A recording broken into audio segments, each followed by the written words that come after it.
Hey guys, this is Camfrey15. I am back at it with another video for you guys, and I am back here to talk Dragon Ball Super every freaking month because every freaking month we get a new manga chapter.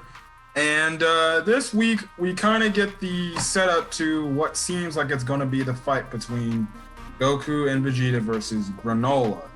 Now obviously if you guys checked out my last month's manga chapter review, I was pretty critical of that chapter, and in some cases here I'm pretty critical of this chapter as well, but I thought this chapter, in my honest opinion, was a solid chapter. I still have questions I have to ask. I'm still, personally, if you ask me, am I like invested in this arc where I'm loving this arc? No. I still think it's got some bad writing here and there, and again, we're gonna see how this goes. But let's talk about this manga chapter, and I'll give you some of my plot points and my thoughts on some points in this chapter. Now, the chapter, Dragon Ball Super, chapter 71, is titled The Heater's Plan. We start the chapter off on Beerus's planet, where Whis essentially ask Goku the question, what is the decisive difference between us angels and you, our angels and mortals?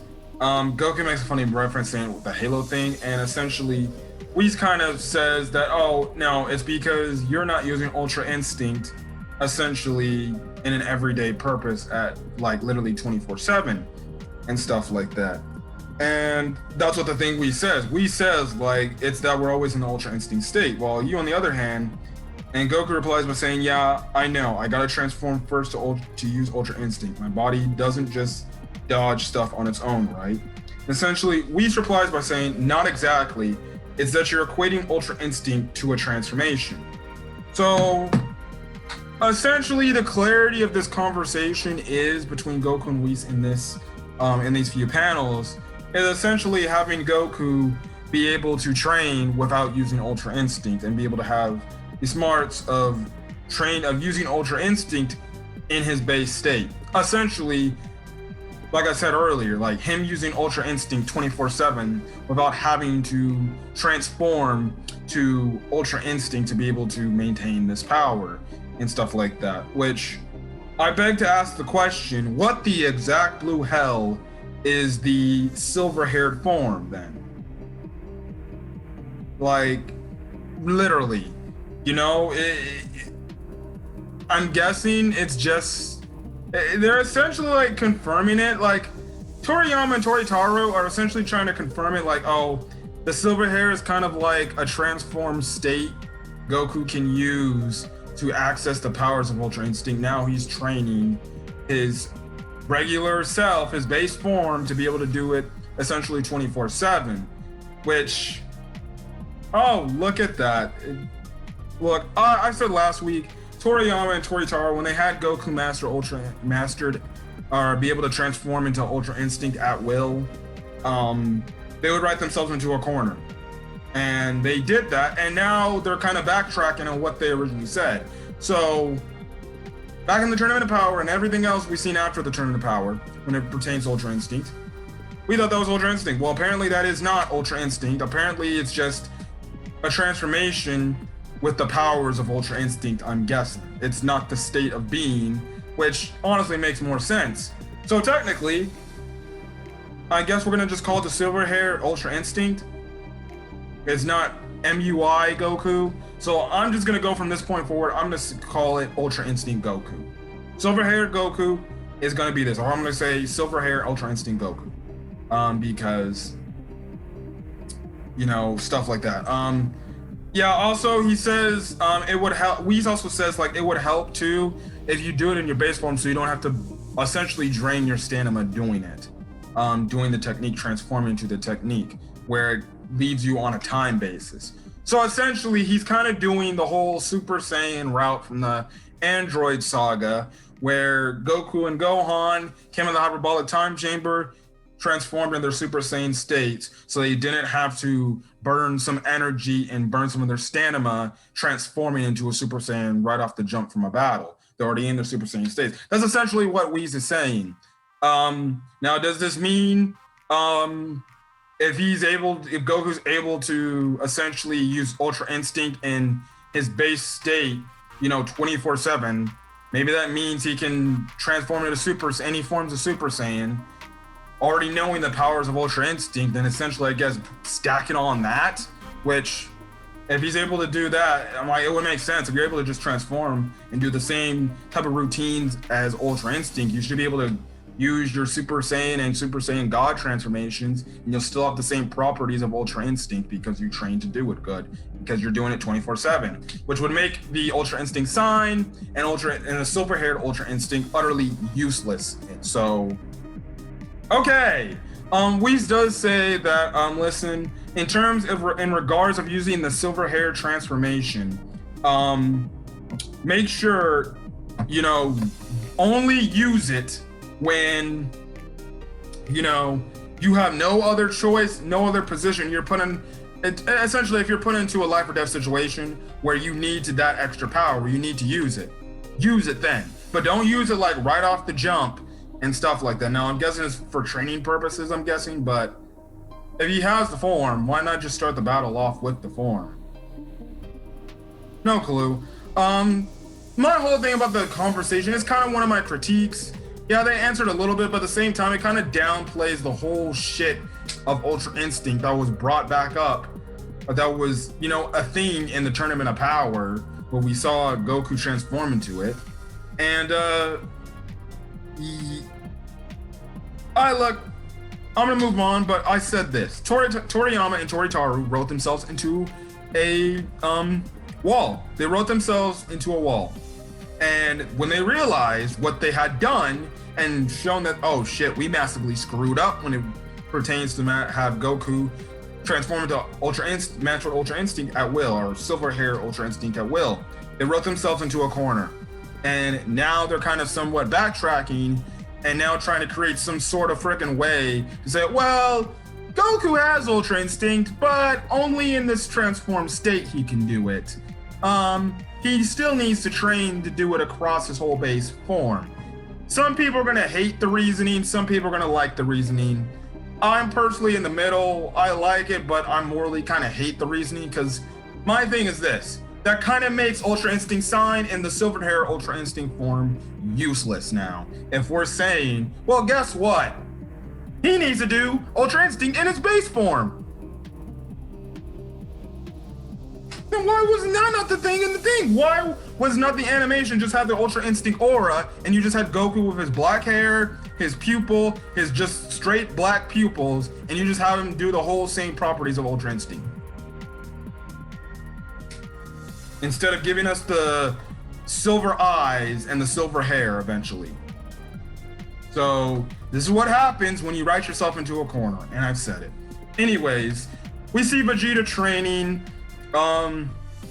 and stuff like that. We essentially gives them a warning saying, look, you guys should train some more and get stronger training, because, you have to grow stronger than your past selves, because apparently there's like a new individual out there that is stronger than you guys, or who's calling himself the strongest in the universe and stuff like that. Now we actually cut over back to Planet Cereal with Grainola. Grainola essentially in this chapter just literally sits down this entire chapter. This is nothing. His boy calls him on his comms and he's like, so you're just gonna sit here waiting for Alec and the other heaters to freaking tell you about Frieza? He's like, yes, that's what I'm going to do. His buddy tells him, what about Monaito? And Grainola says, don't worry, I'm gonna keep a close eye on Monaito and stuff like that, making sure he's okay. Now we come over to the heaters, and essentially we see Alec tell Maki and Oil to go talk to Zuno to ask where the Saiyans are at and ask some other questions and stuff like that. Now in this whole conversation after we leave, we have Gas start talking to Alec, and Gas is like, I really wish you let me fight Grainola and stuff like that. But Alec tells Gas, like, yo, I only didn't let you fight him because I don't want you to get hurt, want you to do something. You're our best asset to us right now, and you might have the chance, or you might have the power to even overthrow and beat Frieza himself, which I find highly wrong in that statement. But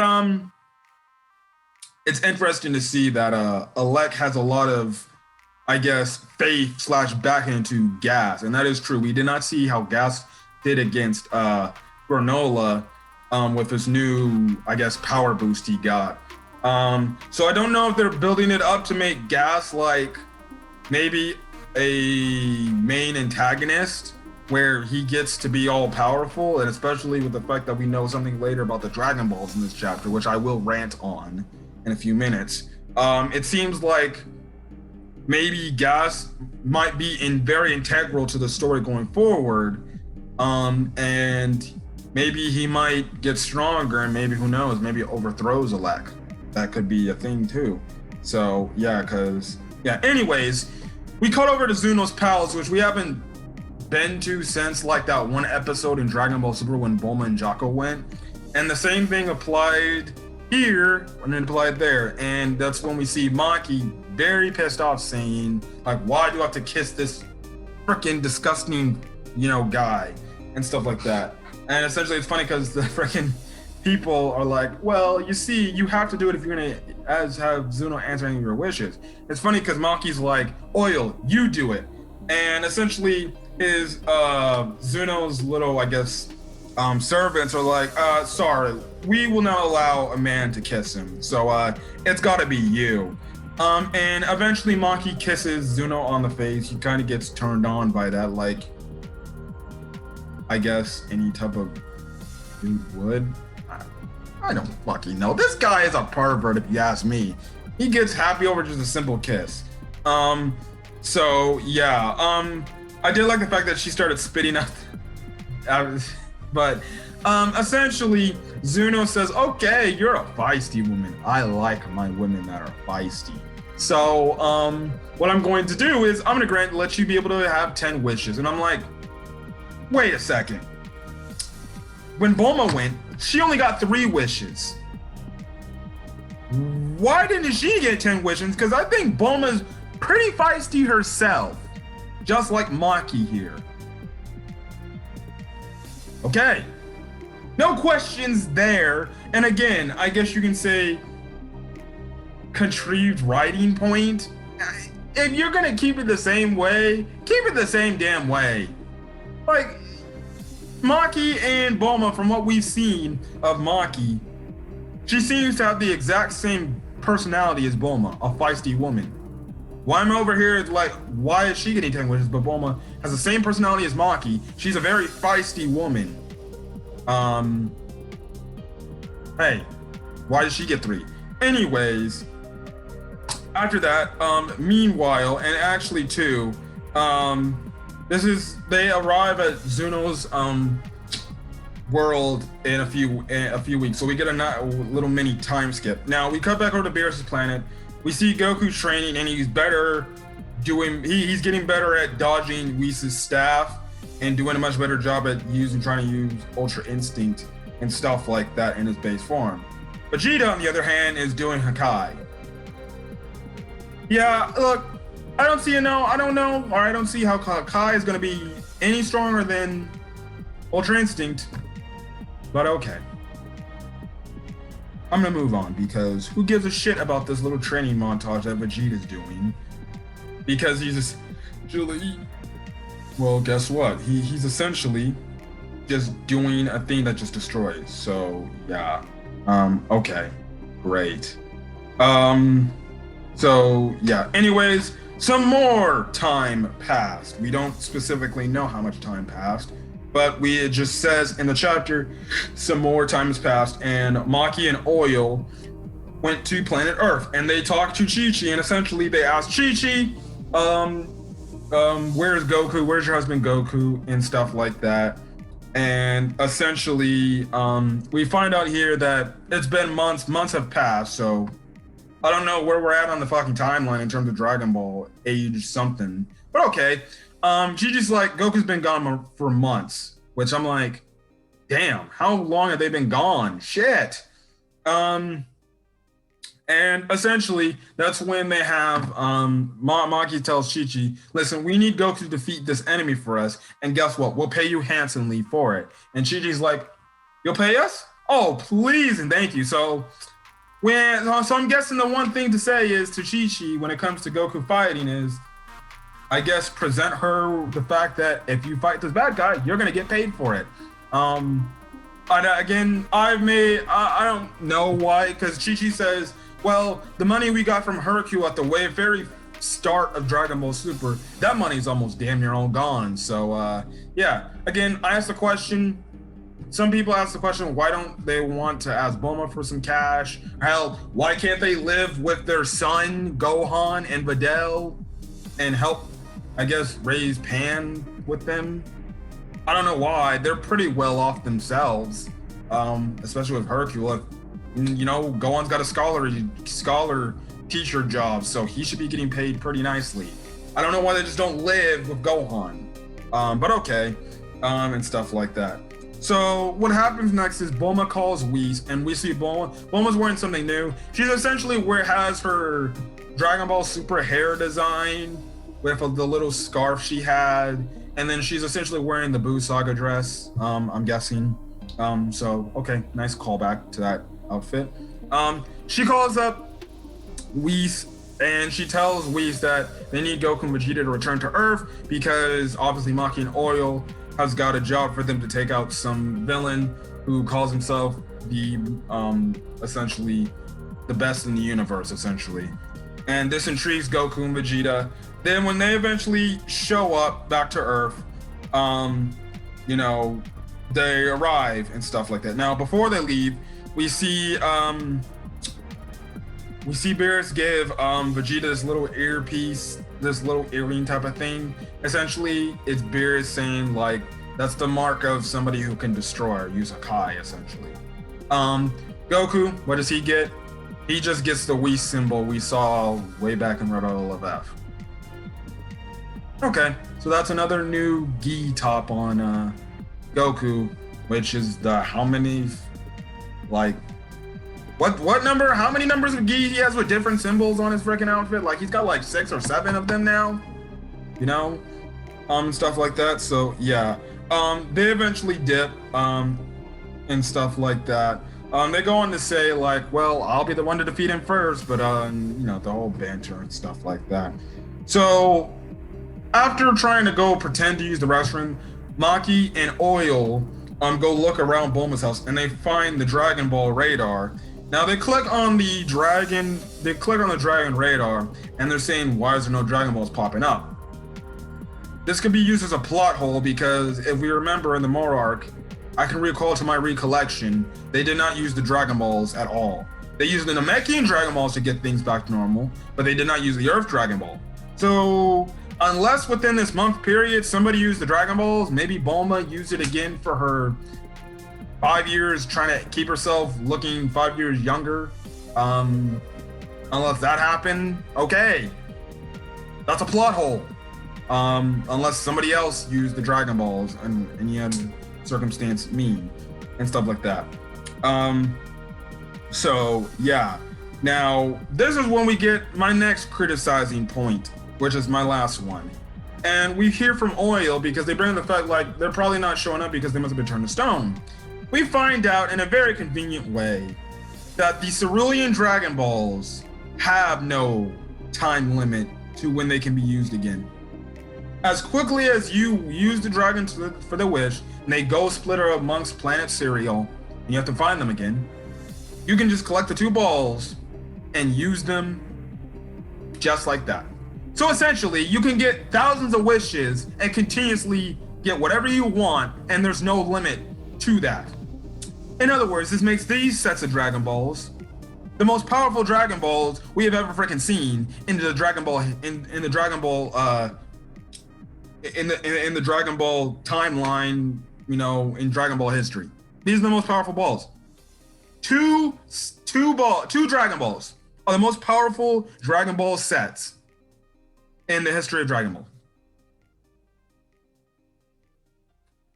So again, I asked a question like I asked last week. What's stopping Grainola from trying to find those Dragon Balls again?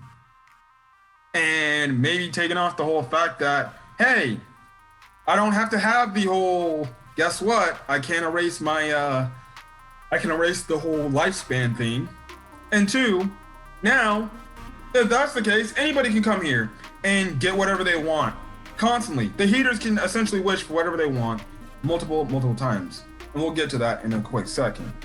Now, Chi-Chi looks like she's gonna write them out and look like, see them, but essentially she says, your little space money, your currency ain't gonna do it for us. We need something similar to Earth currency. And essentially, Monkey's like, we'll pay you in gold. And I think gold's more than enough. Yeah, you can turn gold into freaking cash. So Chi-Chi's happy about that. Goku and Vegeta show up, and eventually they fly off with them. They see that their ship is very luxurious. Vegeta makes a mention of saying, like, it's very interesting how you guys sound like you're a poor race that are left with nothing but scraps. And, you have this guy raiding your territory and stuff like that. And essentially Monkey's like, oh, we just have to provide for the best out there. You guys are heroes and stuff like that. So, yeah, we get another montage of Goku just eating, Vegeta training in their pool, and stuff like that. Now, we see Maki call up Grainola, and essentially what Maki says is, oh, we found the whereabouts of Frieza, but the problem is they found out about your revenge plot, so they're sending 2 assassins your way to try to kill you. And essentially, Maki's making it seem to them seem to Grainola that the two assassins are Goku and Vegeta. And she even says further on in this conversation that those 2 assassins, they're Saiyans. And this makes Grainola like, the people that freaking destroyed my homeworld and ended my race? And Maki's like, yeah, there were some survivors still out there, and they work for Frieza. And essentially gets Grainola out of his seat. He's ready to fight, and essentially the manga chapter ends off with Grainola preparing to fight Goku and Vegeta now that he has the motivation to do it, because we know he don't like the Saiyans and we know he don't like Frieza. And you just combine the 2 things, Saiyans plus Frieza, Saiyans working for Frieza. Yeah. It's going to be definitely interesting to see this part. I definitely like the way they ended the chapter. That was one thing I will say I loved about the chapter, how they were building up the hype to Grainola versus Goku and Vegeta.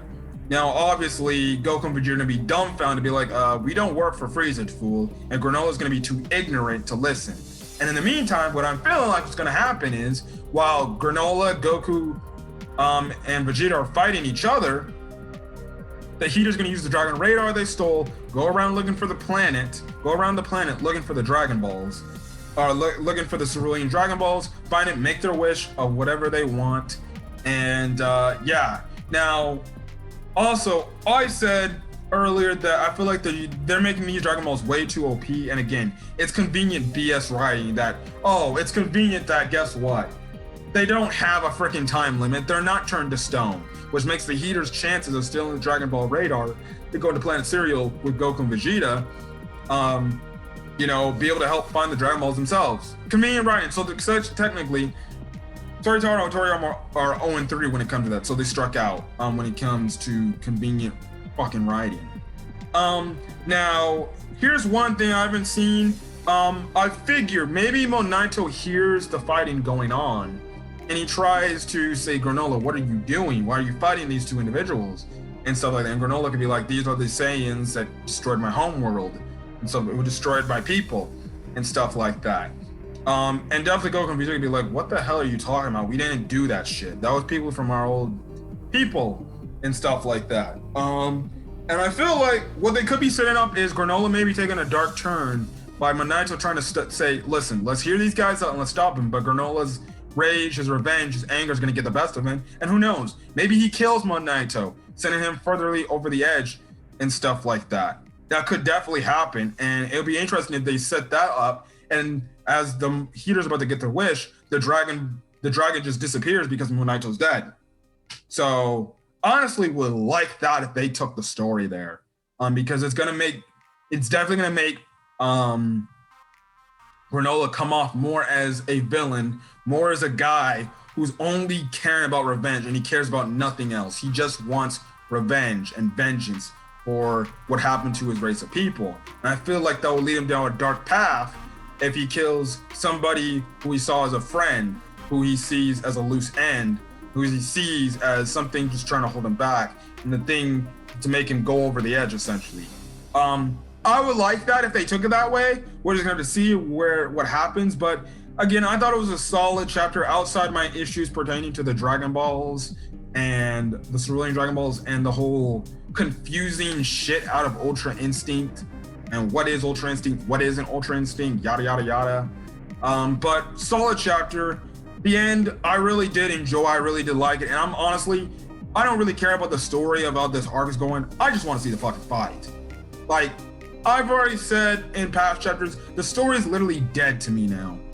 If we get a pretty entertaining fight, all right, fine. I'm not gonna say it's gonna save the arc, or by any means. I personally think this arc isn't good. And some people who say this arc is good, I think they're lying to themselves. Now listen, you have your own opinions. If you like the Grainola arc, you can like it. I'm not gonna rip on you. I just say, I wholeheartedly disagree. I think you're looking at something else than me. In my eyes, I don't think this Dragon Ball arc is that good.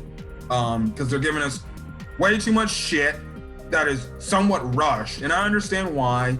It's a monthly manga chapter compared to weekly manga chapters like a One Piece or My Hero Academia. But still, it feels rushed to me that we're getting to this fight already now. And then two, some of the shit story-wise we've gotten makes no fucking sense and is honestly convenient bullshit-ass writing. So, look, it is what it is. I can't wait to see the fight next month. I can't wait to see the confrontation between Goku, Vegeta, and Grainola.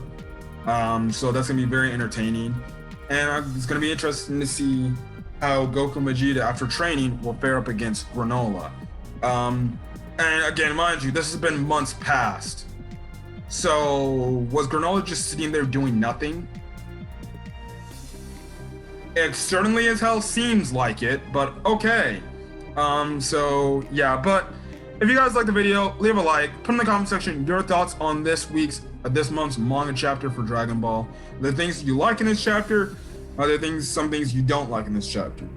As well as hit that subscribe button if you want to get more Dragon Ball Super content or any other anime content I talk about on the channel. Again, also hit that subscribe button because I have 94 subscribers, which yesterday I had 93, now I have 94, which means I'm only a few more subscribers away from a milestone of getting 100 subscribers. So please hit that subscribe button.